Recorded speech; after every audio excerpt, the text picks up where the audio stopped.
விஷால்னா Sundar C, Vijay Antony, மூணு பேர் சேர்ந்தீங்கன்னா ஒரு பயங்கரமான ஒரு ராட்சச வெற்றி அப்படின்னு சொல்றாங்க. இத பாக்கும்போது விஜய் ஆண்டனி அவர்களுக்கு எவ்வளவு சந்தோஷமா இருக்கு. மூணு பாம்பு எப்படி போட்டுங்க?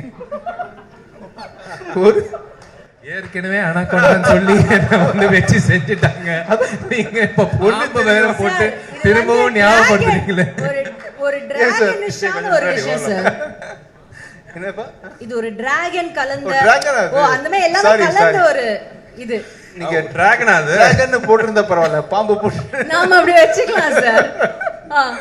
சரி, என்ன சொல்ல வரீங்க? மூன்று டிராகன் சேர்ந்து ஒரு ராட்சச வெற்றி கொடுத்திருக்கீங்க அப்படின்னு மக்கள் ஃபீல் பண்றாங்களாம். இந்த ராட்சச வெற்றிக்கு காரணம் மூன்று டிராகன்ஸ் யாருன்னா நீங்க தான் அப்படின்னு சொல்றாங்க. அது கேட்கும்போது மனசுக்கு எப்படி சந்தோஷமா இருக்குவா? என்னையும் அதாவது சார் இருக்கார்ல, நான் சொல்லணும் சார் வந்து ஏதாவது பேசுவோம், அவர் பேசினாலும் ஹிட், அவர் பாடினாலும் ஹிட், பேசினா அவரோட ரியாக்ஷன் எல்லாரும் என்ன ரியாக்ட் பண்ணுவாங்க அவங்கள பத்தி பேசும்போது அப்படி சார் யா யா யா கரெக்ட், தெரியும் தெரியும், அடுத்து சொல்லு, எஸ் எஸ்.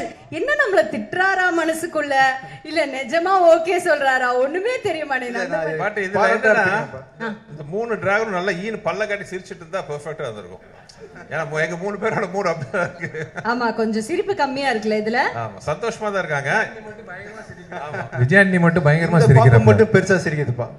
இந்த பாம்பு கொஞ்சம் பெருசா. ஏன் சார் அது நீங்க தான் சொல்லணும், நீங்க தான் விஜயாண்டி என்ன கேட்டா